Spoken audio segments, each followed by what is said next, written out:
Welcome to Illuminati Silver. We tell you the truth about silver.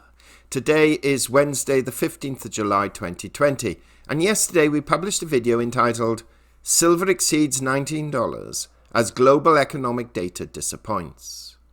Now, when the video was published, silver just slightly dropped below $19, though it had been as high as $19.41. Well, this morning, silver has risen again, and currently stands at $19.37. And gold too has re-risen from yesterday's $17.97 to $1,812.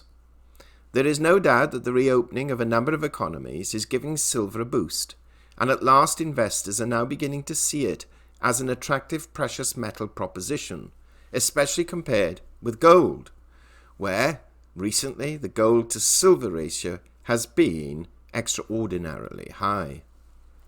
Now, today's video is really a bit of a rant by Controversially Greg, but with very pertinent points made about China within that rant. Now, in terms of GDP, China is only second to the United States. The US exports around $120 billion worth of goods to China, but imports over $540 billion. Thus, the deficit in the balance of payments that President Trump keeps commenting on. And the UK exports around £30 billion worth of goods to China and imports around $49 billion. Or at least they all did prior to the COVID-19 crisis.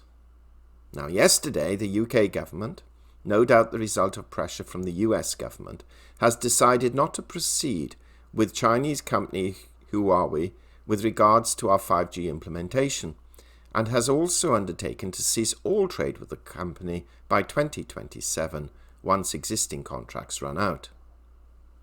You see, the West is faced with a dilemma: how to respond to numerous trade and human rights abuses conducted by China without ruining one's own economy in the process.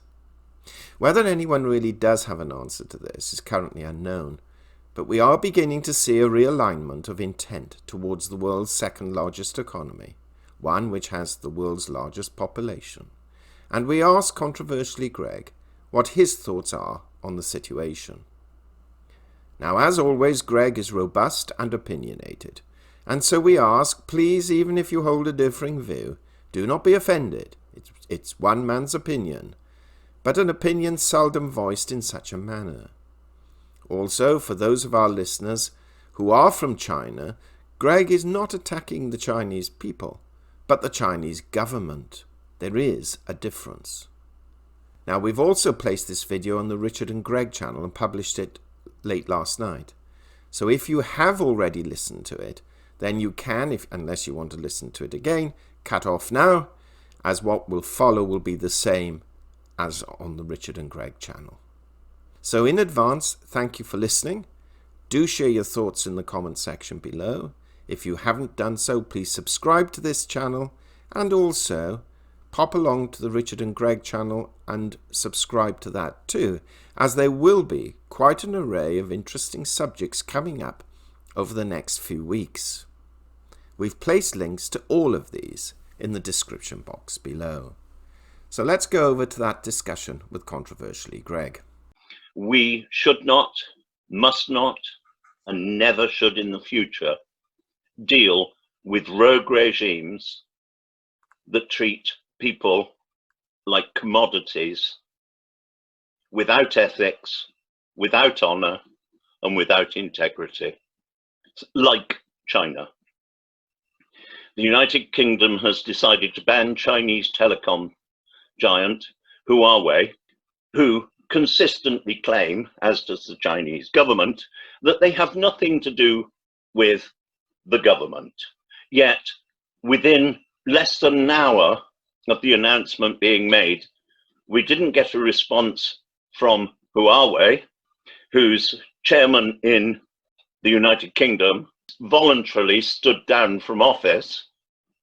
We got a response from the Chinese government via the Chinese ambassador, who I'm afraid his name is fairly unpronounceable for me, so you're going to have to look it up, as I have very little in common with the Chinese or the Chinese language. And so little have I in common with them that I am pleased to see that we will be purchasing no further equipment from Huawei beyond December the 31st, which again is an honourable action on the part of Britain in that we will honour the period of time for cancellations, and we will honour our undertakings up to that point, and we have given due notice. We will also be removing all existing Huawei kit from the UK 5G network, or should I say nascent 5G network, by 2027. China's response as a government to the fact that this government company that pretends to trade independently has been that the ambassador stated in a tweet, which I find seriously unimpressive, a disappointing and wrong decision by the UK. Who the hell is he to tell us what's right and wrong? These are the people who, in their cultural revolution, culturally killed in excess of 50 million of their own people. That is the foundation of their culture. It has become questionable whether the UK can provide an open, fair, and non-discriminatory business environment. Well, it has always been questionable if China can produce a humanitarian, decent environment for humans to live in, with its Tiananmen Square massacre of its own people, and as I say, Mao Zedong's massacre of some 50 million of its own people, with its glib invasion of Tibet and overthrow of that country, with its complete disregard for borders that inconvenience them, with their support of North Korea's rogue regime, with their interference with the affairs of Bhutan, with their perpetual insurgency on the Indian border, and more recently with their disgusting abrogation of integrity and honor in their international agreement with these United Kingdoms regarding Hong Kong, that they have summarily dismissed and have imposed the most hideous of regimes, removing the human rights of the people of Hong Kong, and not only the human rights, but the treaty rights that China signed up to. I am very glad to see my government reject this sort of behavior, and I believe that we should do it more often, with more organizations around, more countries and organizations around the world who act in such a despicable manner.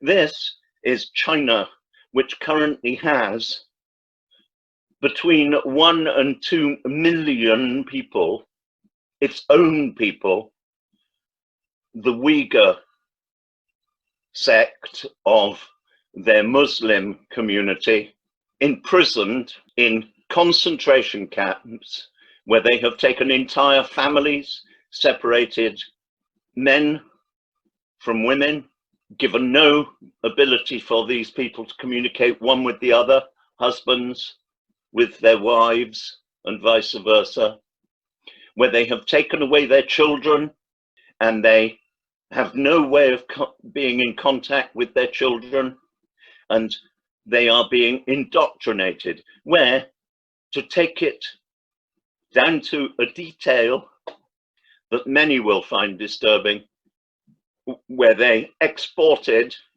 in the last month to Britain, I believe, but it might have been to Europe, 13 tons of human hair shaved from the heads of Uyghur. people.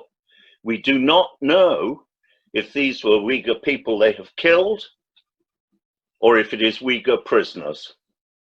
This is a country where court cases are held effectively in camera, just as they intend to extract citizens of Hong Kong for having the temerity to criticize the Chinese national anthem and anything to do with China, and extract them from Hong Kong and put them on trial behind closed doors, which is effectively military dictatorship and kangaroo courts.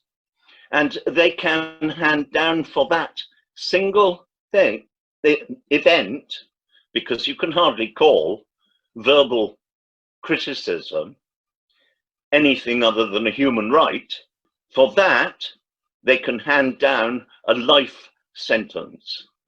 It is not unusual in China for fairly minor discrepancies from the law and transgressions to be faced with a court in camera where there is no realistic opportunity for either a legal defense, where it is judged by a court appointee, where the death penalty can be handed down with no right of appeal, without the right of a professional defense, and where that death penalty leads to the victim of the state being led out to a prison vehicle, assuming they are being taken to prison, taken into the vehicle and finding it is an operating theatre where they are summarily executed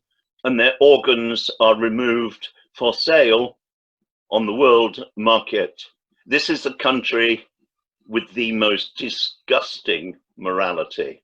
I am now looking forward to seeing our government have the decency and integrity to set an example to the world and to reject participation of China or any Chinese-based organization in the production of mobile phones, in the production of any part of the British nuclear industry, including Hinkley and the 2 other nuclear power stations that are scheduled, and having nothing to do with HS2.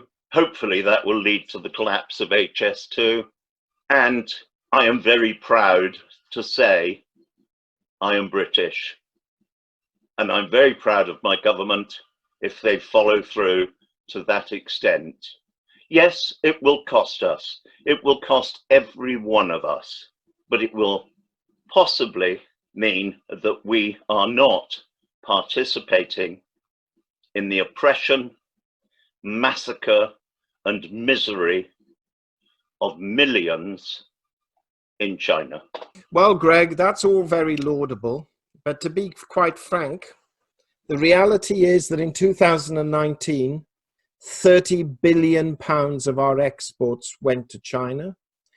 And as far as the United States is concerned, $120 billion of their exports went to China. Now, admittedly, America imported $540 billion worth of Chinese goods. It's all very well, and I don't dispute the morality with you whatsoever, but you can't really cut off all trade with a country because you don't like the way the country treats its people. Because if that was the case, you probably wouldn't deal with 95% of the countries of the world. What say you to that? We may find that we don't. And I would rather die on my feet with integrity and honor than live on my knees as a participant supporting the filth of that regime in China and many others that we deal with. Yes, it will be difficult. It will be difficult for possibly a number of years. Yes, it will cost us. Yes, it will be a struggle. And if this planet is to survive in any element of decency, somebody has to set the trend and take that risk. I believe that we can count on a number of our allies following us if they know that they will have us standing ethically in their midst. I can see no problem with dealing with America, with whom we have much in common, with whom we have fought several wars on the same side, on the same basis of ethics. And I look forward to doing this and moving forward. Just as had I been there at the time, I would have very, very strongly rejected the profitability of the slave trade and buying slaves from black slave traders who had enslaved adjoining tribes as a capital property on which to become wealthy. We stopped that. It cost us a great deal. In fact, we stopped it in the 1700s, and the cost of reparations for that, the only way we could do it ethically, was to buy the freedom of every single slave in the British Empire and grant them their freedom, and to use our navy to patrol the oceans to prevent the slave trade. We only paid off that bill, the final payments of that borrowing and the interest on it, within the last 10 years. So that was over 200 years to pay off the bill. Yes, there are some things in life that are painful, that are costly, but are worth doing if we are going to be able to look ourselves in the mirror with respect, and if we are going to be in a position that we can hold our head high in the world. Well, Greg, on that note, we clearly know where you stand. Thank you very much for expressing your view on this matter. I think I am not alone. And if I am, so be it. I still believe it. We hope you have found this video interesting and informative. And if so, please give it a thumbs up and share it on social media. Please ensure that you have subscribed to our channel and press the bell sign so that you are notified of any future videos. Also, kindly visit our website at illuminatisilver.com, and if you haven't already done so, please subscribe either as a free or paying member for regular email updates and offers. Disclaimer: Illuminati Silver owners come from a background of banking, international wealth management and economics. Having now retired from these worlds, we are not qualified to give investment advice. Therefore, this and other productions must not be deemed to be giving such advice and merely represent the personal views of its owners.